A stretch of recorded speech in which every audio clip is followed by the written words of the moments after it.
Hello and welcome. Thank you for watching our presentation today. The law offices of McLaughlin and Associates and McLaughlin Mediation and Consulting focus on helping small to mid-sized businesses grow and thrive.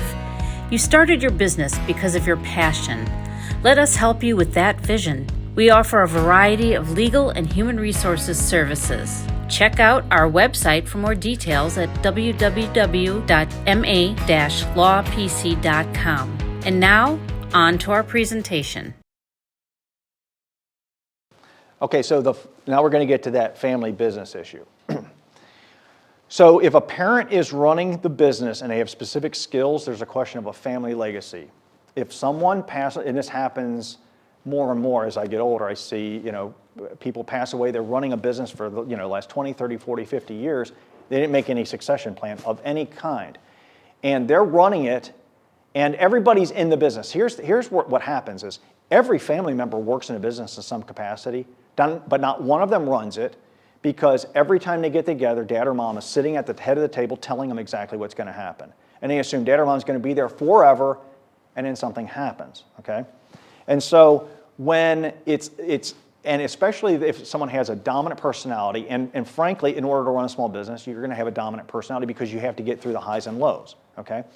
So everyone else that's gone, if they weren't put into the business, then they don't have any means to protect the business. They can't just step up and have a skill that they never had. They can't run a business that they don't know how to run.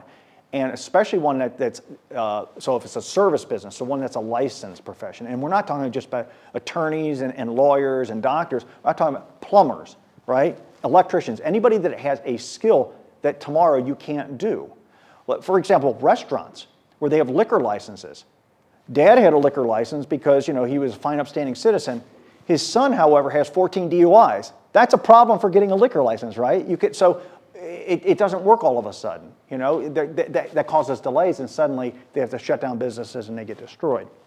Okay, so the mismanagement occurs when the person tries to come in and do what they don't have the skill set to do. They panic, especially when someone passes away unexpectedly.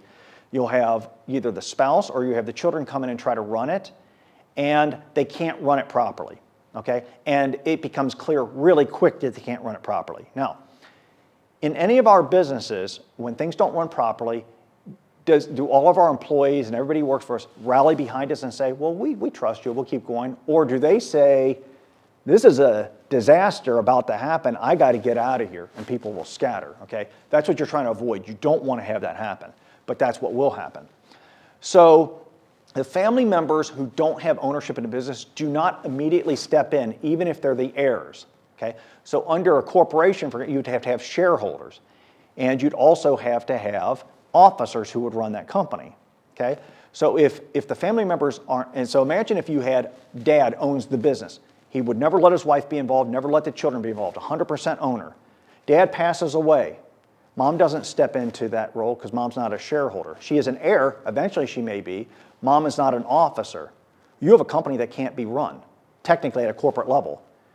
Now here's the question, what if you don't have people at the next level? What if you don't have any managers who are involved because of the nature of the business? Dad did it all, and he had some people who worked for him. So let's say someone's in a trade, and they always went out to the job, and they had a couple laborers who were happy to take their hourly check, but now dad's gone. They can't come in and take over the company, okay? So you have a company that can't function. So if at the corporate level you have to deal with that in advance, those are ideas of, say, like buy-sell agreements where it says, if I pass away, do this. If I become disabled, do this. This person comes in.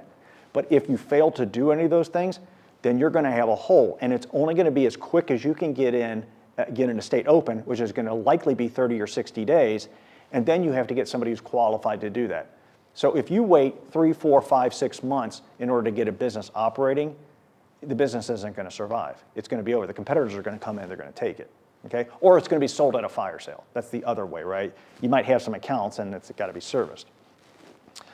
So, getting down to the bottom part is you have your key employees will usually leave in the aftermath of an owner's death. The other aspect to think about is personalities. They could have loved the owner, they could not like their children. That's a very common situation because, again, where they came from, and so like, you know what, I'm never going to work in a company like this. So the people who actually helped build it for the last 30 years suddenly take off, and now you don't have that. So obviously having that plan in place, even if a key person in the company who is now a manager, kind of an interim manager or president, that's an important thing. And then the creditors, remember, they're not going to just forget that something's owed. Vendors are going to want to get paid. So they have claims that they can bring against it, right? You have labor issues. People are going to be like, oh, I'm sorry that dad or mom passed away. We still want to get paid payroll, and they start bringing Department of Labor claims against you, right? And all these other types of situations. So let's go to the next page then. All right. So the litigation, it gets really expensive for the main reason is because it requires commercial litigation experience, okay? Someone who's used to doing criminal law or divorce or something is not going to be able to come in and handle a business dispute. You have to have a corporate background, and you have to understand commercial litigation. It's very fast, but it's actually very complicated. The lawsuits aren't done in 2 pages, they're done in 50 pages. And they're done with a lot of documentation and very rapidly. Why? Because if you don't act rapidly, the business asset's going to go nowhere, okay? So that's the key thing is that you have to understand if you don't take care of it beforehand, you'll definitely pay for it after the fact. The actions of so the discovery exposes all aspects of the business, okay? So discovery is the process by which you figure out things. You figure out who knows things and the documents that go behind it. A mismanaged business is going to find out, let's say that there was IRS fraud. Not technical, but let's say that people were doing write-offs that, kind of questionable. But they didn't use an accountant because they really didn't have the finances to do it. They were doing it themselves. All of that's going to come out all of a sudden. Let's say that there were situations in the business and the way it was being run. That's suddenly going to get scrutinized. And eventually it's all going to become part of a public record. A small business can't afford that kind of scrutiny. Okay, because the fact is that very few businesses are run perfectly, and it's not because people are bad, it's because they get busy in their business. You don't want a court system exposing what's happening in a business. You want people to just function, take your business and move on, okay? The actions of the officers are scrutinized, not only the one who passed, but also the next in line. So if someone just steps into the role, you don't innocently step into a role. Everything you do from that moment is suddenly going to get scrutinized. Accounting of all actions is going to happen.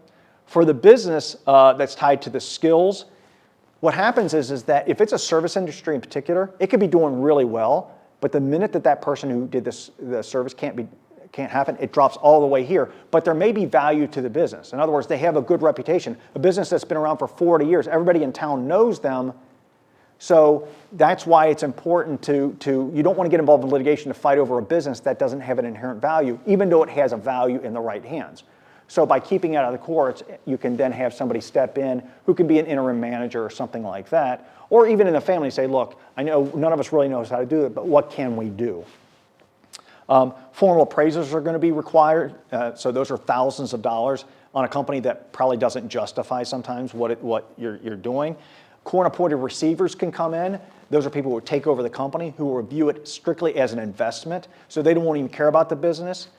What happened? There we go. And then the other thing is that the family conflict is going to tarnish the brand and the name, okay? Because if there's disputes over how the company is being run, so imagine if I've had a company that I've built up for 40 years and everybody thinks I'm the greatest thing ever. And in a lawsuit, suddenly, all of the facts come out about how something's been done. Someone gets accused of mismanaging here, but it turns out actually I was the one who did that, okay? That tarnishes it because everybody thought it was this business, but now they're like, well, it's really this.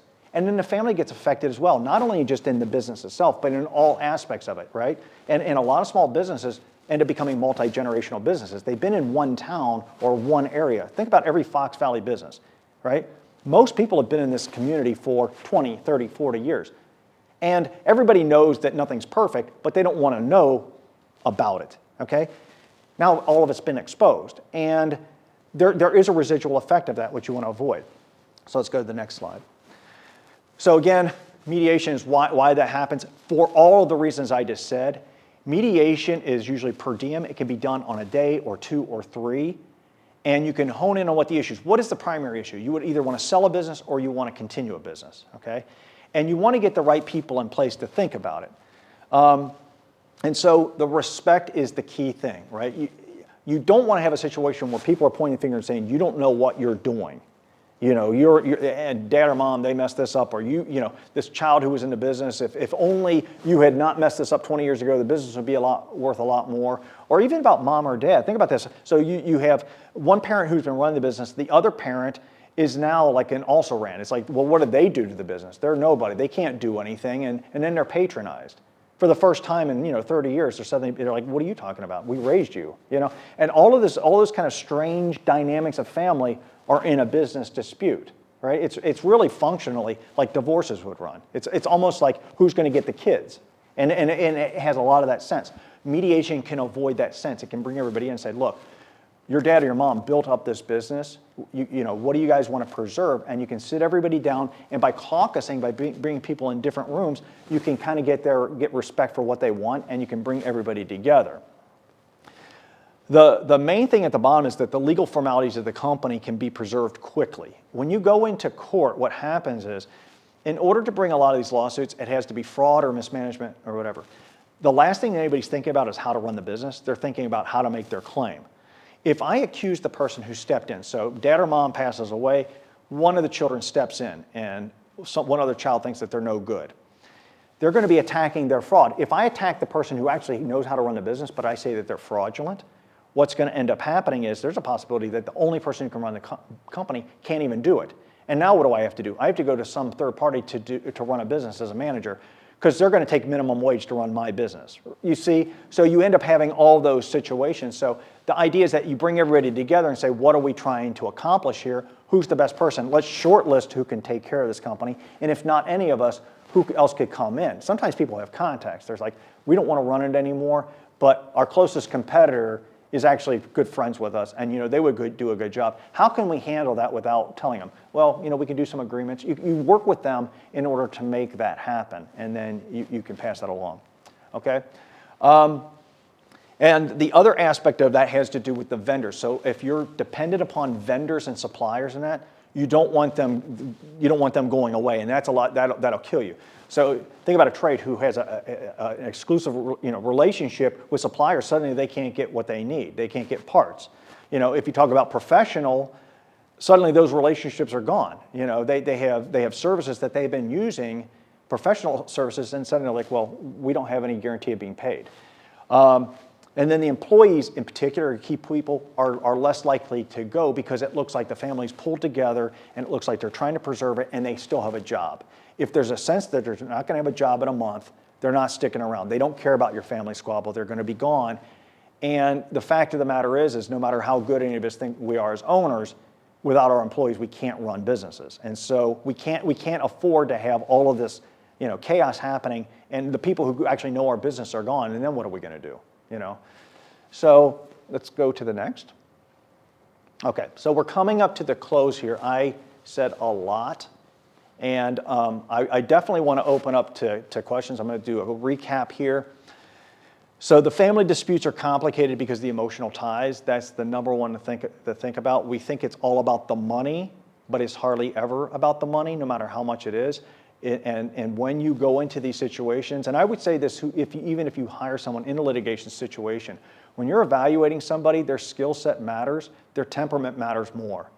If you get the sense that someone doesn't care about you when you're talking to them, they definitely are not going to care about your family. And you need someone who can actually show some kind of empathy about what's going on and be willing to come up with solutions outside of the actual asset that's going on. You ever had that sense when you walked in and you said, well, I want to go after this, and it's a $50,000 account, and you get the sense someone's rolling their eyes because it's not worth their time? That's not what you need. You need someone who says, why does $50,000 matter to you? Well, because that was supposed to send me to college. Now I can't go to college. Okay, well, that's a significant thing to you, right? Surface tensions come up. Everything that you saw at a funeral that was hidden is going to rise in its worst possible way. The worse the allegation, the worse it's going to get.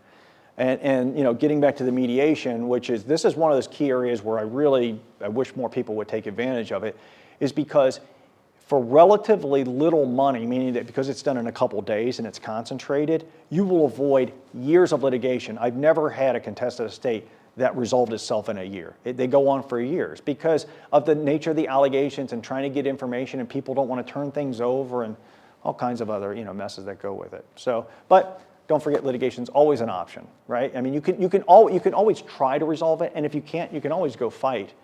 It's just that you want to start with that, yeah. Thank you again for watching this informative session. If you have any questions about what you just heard or want to contact us for legal or business consulting services, you can reach us at 630-230-8434 or email us at kmclaughlin@ma-lawpc.com. Have a wonderful day.